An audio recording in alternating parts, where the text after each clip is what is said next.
अगर हम मौसम वैज्ञानिक होते तो हमको आज तक निर्दलीय नहीं लड़ना पड़ता।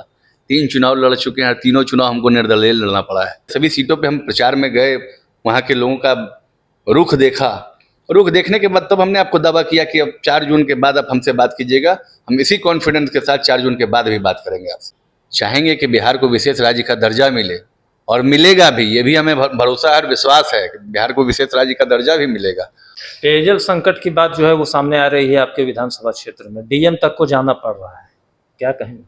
ये अच्छी बात है कि जिले के जिलाधिकारी अगर गांव ग्राम में जाकर पेयजल की स्थिति को देख रहे हो तो इससे बेहतर और क्या हो सकता। अधिक दाम तो नहीं बढ़ पाया है, 15 रुपये का इजाफा हुआ है उसमें, लेकिन हम लगातार प्रयासरत हैं और आचार संहिता के कारण कुछ बाध्यताएं थीं, वो बाध्यताएं समाप्त हुई हैं। अब हम फिर से प्रयास करेंगे कि उनका जो उचित दर है वो दर हम उनको दिलवा सकें। विरोधी हैं इसको एक तंज के तौर पे कसते हैं, लेकिन हम ये चाहेंगे कि एक बार आप हमारे इलाके में चलें और पिछले 8-10 सालों का ट्रैक रिकॉर्ड निकालें कि कहाँ था ये इलाका। जो जंगल था, पगडंडी हुआ करते थे, उन जंगल और पगडंडियों पे आपको चलने के लिए सड़क, पुल, पुलिया कहीं भी जाने में आपको कोई दिक्कत नहीं आएगी। 2 किलोमीटर के पीछे है वो इथेनॉल प्लांट यहाँ पे बन रहा है, जो 650 एकड़ में बन रहा है और मुझे पूर्ण उम्मीद है कि 2025 तक उसका कंप्लीटेशन हो जाएगा। एक तो मैं सोचा कि आपका चैनल अपना जमुई में काफ़ी पॉपुलर है, तो हम तो चाहेंगे कि आप अपने जमुई चैनल के माध्यम से पूरे ज़िले भर को एक बार वहाँ की जो विशेषता है उस विशेषता को दिखाएं, उसका व्याख्यान करें, फिर उसके बाद हम लोग इसको पूरे बिहार और पूरे देश में फैलाएंगे। क्या वे हमारे साथ जुड़ रहे हैं खास मेहमान हैं तो बिहार सरकार के मंत्री, लेकिन सोशल मीडिया प्लेटफॉर्म की बात करें तो हाल के दिनों में एक इनका छोटा वीडियो वायरल हुआ और लोग जो है अब मौसम वैज्ञानिक कह रहे हैं, तो आइए सीधे जुड़ते हैं। स्वागत है सर आपका। बहुत बहुत धन्यवाद। परिणाम के दिन सर आपका एक वीडियो वायरल हुआ और लोग जो है सेकंड मौसम वैज्ञानिक का दर्जा दे रहे हैं आपको, क्या कहें? अरे नहीं, मौसम वैज्ञानिक जैसी कोई बात नहीं है। अगर हम मौसम वैज्ञानिक होते तो हमको आज तक निर्दलीय नहीं लड़ना पड़ता। 3 चुनाव लड़ चुके हैं और तीनों चुनाव हमको निर्दलीय लड़ना पड़ा है, इसलिए हम मौसम वैज्ञानिक कहाँ से हो जाएंगे। हम लोग समाज सेवी हैं, काम करते रहते हैं, समाज में काम करने वाले सेवक हैं, जनसेवक कह सकते हैं हम लोग। परिणाम से पहले जो है आपने जम्मू और आंध्र प्रदेश को लेकर भविष्यवाणी की थी और लगभग जो है वो सटीक साबित हुई, कैसे देखते हैं? नहीं देखिए, इस हिसाब से, इस लिहाज से अगर मुझे कोई मौसम वैज्ञानिक कह रहे हो तो उनको हम थोड़ा सा कहेंगे थोड़ा सुधार कर लीजिए।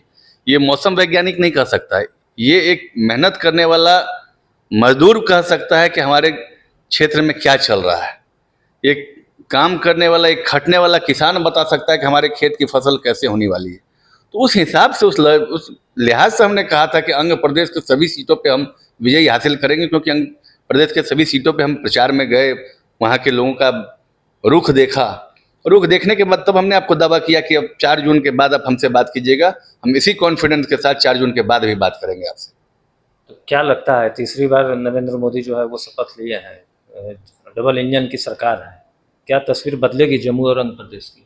पूरे बिहार की तस्वीर बदलने वाली है और हम लोग चाहेंगे कि बिहार को विशेष राज्य का दर्जा मिले और मिलेगा भी। ये भी हमें भरोसा और विश्वास है कि बिहार को विशेष राज्य का दर्जा भी मिलेगा और बिहार उस गति से आगे बढ़ेगा जिसके बारे में कभी यहाँ के लोगों ने परिकल्पना नहीं किया था। चुनावी वर्ष में प्रवेश करने वाले हैं, क्या लगता है आपके विधानसभा क्षेत्र की अगर हम बात करें तो बरनार एक ज्वलंत मुद्दा है। हर बार जो है कहा जाता है कि चुनावी मुद्दा बना के जो है जनता को बुर्बक बनाया जाता है, इस बार क्या होगा? नहीं, ये देखिए, चुनावी मुद्दा मेरे तरफ से कभी नहीं रहा है। आपने कभी किसी चुनाव में नहीं देखा होगा कि हमने बरनार के बारे में कुछ कहा, लेकिन बरनार के प्रति जितना चिंतित हम हैं इसमें, ये आपको हम अभी कुछ नहीं बताएंगे। अभी भी बोलेंगे तो लोग यही कहेगा कि कुछ ज़्यादा बोल रहा है। अब आपने फिर आज हमसे ये सवाल पूछा है, तो आज हम फिर ये सवाल जिले के सभी वरिष्ठ पदाधिकारी से पूछेंगे कि कहाँ तक पहुँचा है, और हम इस पर कोई जवाब देने से बेहतर सोचते हैं कि हम ये काम करके दिखाएंगे, तब लोग कुछ कहेंगे। अभी पहले बोलना जल्दबाजी हो जाएगी, इसलिए हम इस पर कुछ बोलेंगे नहीं, क्योंकि बरनार पे बयान देना बेतुका बात हो जाएगा। ये कहते हैं लोग कि सब नेता आता है बयान देता है, हम कुछ बोलेंगे नहीं, क्योंकि हम नेता की हैसियत से नहीं, हम एक बेटा की हैसियत से बोल रहे हैं और बेटा झूठ नहीं बोलना चाहता। अब चाहता है कि जो वस्तु स्थिति है उससे हम आपको अवगत कराएंगे। पेयजल संकट की बात जो है वो सामने आ रही है आपके विधानसभा क्षेत्र में, डीएम तक को जाना पड़ रहा है, क्या कहेंगे? ये अच्छी बात है कि जिले के जिलाधिकारी अगर गांव ग्राम में जाकर पेयजल की स्थिति को देख रहे हो तो इससे बेहतर और क्या हो सकता। और जहां तक है ये प्रयास कर रहा है विभाग के द्वारा पीएचडी विभाग के द्वारा या जिले के जो वरिष्ठ पदाधिकारी हैं उनके द्वारा, हम लोगों के द्वारा, कि पेयजल की समस्या ना हो। लेकिन इस प्रचंड गर्मी में पेयजल की समस्या बढ़ते जा रही है, ये सच्चाई है, लेकिन उससे कैसे निपटा जाए इस पर हम लोग अब लगे हुए हैं। एक सवाल लेंगे सर, जो कि अक्सर आप मंच से दोहराते हैं, और बीड़ी मजदूर जो है उसकी संख्या भी आपके विधानसभा क्षेत्र में काफ़ी है और उम्मीद भरी निगाहों से आपके तरफ वो देखती है, क्या कर रहे हैं उनके लिए? देखिए, अभी फ़िलहाल हमने जो कहा था उनसे, वो बहुत अधिक दाम तो नहीं बढ़ पाया है, 15 रुपये का इजाफा हुआ है उसमें। लेकिन हम लगातार प्रयासरत हैं और आचार संहिता के कारण कुछ बाध्यताएँ थीं, वो बाध्यताएँ समाप्त हुई हैं। अब हम फिर से प्रयास करेंगे कि उनका जो उचित दर है, वो दर हम उनको दिलवा सकें। एक नारा आपने दिया था शुरुआत से, चकाई बनेगा चंडीगढ़, चुनावी वर्ष में प्रवेश करने वाले हैं, कितना सफल हुआ है? देखिए, अब इसको जो विरोधी हैं, इसको एक तंज के तौर पे कसते हैं, लेकिन हम ये चाहेंगे कि एक बार आप हमारे इलाके में चलें और पिछले 8-10 सालों का ट्रैक रिकॉर्ड निकालें कि कहाँ था ये इलाका, जो जंगल था, पगडंडी हुआ करते थे। उन जंगल और पगडंडियों पे आपको चलने के लिए सड़क, पुल, पुलिया, कहीं भी जाने में आपको कोई दिक्कत नहीं आएगी। नहीं तो आपको अगर ये जानकारी लेनी हो तो आप चले जाएं, यहाँ के जवानों से पूछें, जो पुलिस के जवान हो या सीआरपीएफ के जवान हो, उनसे पूछें कि किस कठिनाई से वो जाते थे जब उनको कोई ऑपरेशन में जाना होता था। और आज के डेट में आप जहाँ कहीं भी जाना चाहें, आप इन गाड़ियों को छोड़ दें, मर्सिडीज बेंज लेके उतरेंगे ना, तो वो गाड़ी भी वहाँ हमारे इलाके के अंतिम छोर तक पहुँच सकती है। ये हम लोगों ने काम किया है अभी तक। और फैक्ट्री और उद्योग के मामले में हम आपको बता दें, 10 जो मेगा प्रोजेक्ट के द्वारा, जो नरेंद्र मोदी जी के द्वारा जो इथेनॉल प्लांट का ये किया गया था शुरुआत, उस 10 में से एक मेगा इथेनॉल प्लांट जो है वो हमारे चकाई विधानसभा में, चकाई ठीक मतलब प्रखंड चकाई मुख्यालय के 2 किलोमीटर के पीछे है, वो इथेनॉल प्लांट यहाँ पे बन रहा है, जो 650 एकड़ में बन रहा है। और मुझे पूर्ण उम्मीद है कि 2025 तक उसका कंप्लीटेशन हो जाएगा। एक उद्योग बड़ा खुल जाने दीजिए, उसके बाद देखिए कि वहाँ कितने सारे उद्योग खुलते हैं और चकाई चंडीगढ़ बनता है कि नहीं बनता है, ये आप लोगों को भी समझ में आ जाएगा।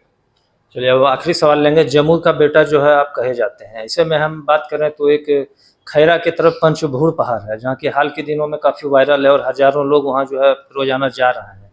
क्या कहेंगे उस जगह को विकसित करने को लेकर आपके स्तर से? हाँ बिल्कुल, बचपन में हम लोग खेले कूदे बड़े हुए हैं उस जगह पे जाके। और बचपन में जब हम लोग छोटे थे, मेरा घर भी वहीं है, हम अपना खेलते कूदते हम लोग पहुँच जाया करते थे। और आज के दिन में वो जगह काफ़ी मन लोक लुभावन इसको कह सकते हैं, काफ़ी मतलब मनोरंजक दृश्य वहाँ पे दिखाई पड़ते हैं। हम चाहेंगे कि आप भी उसका एक बढ़िया सा फुटेज बनाएं और फुटेज बना के जमुई की जनता को पहले दिखाएं। जमुई के लोग जब वहाँ आना शुरू करेंगे तो हम इसका प्रचार प्रसार हम खुद भी करेंगे, और जो टूरिज्म डिपार्टमेंट है उससे हम बात करेंगे कि इसको कैसे डेवलप किया जाए, वहाँ जाने के लिए रास्ता कैसे सुगम बनाया जाए, इस पर हम बात करेंगे। आज ही हम आपको बता दें, आपने आज इसका जिक्र किया, आज ही हम लोग कृषि विभाग में कार्यक्रम, वहाँ भी हम लोगों ने इस बात का जिक्र किया।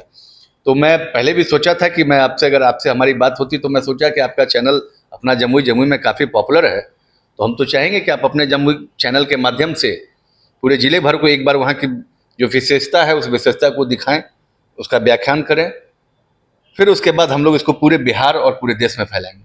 चलिए, बहुत शुक्रिया अपना कीमती समय देने के लिए। तो आपने देखा सर अपने विचार रख रहे थे, बाकी आप क्या सोचते हैं अपनी राय कमेंट बॉक्स में दे सकते हैं। बहुत बहुत धन्यवाद।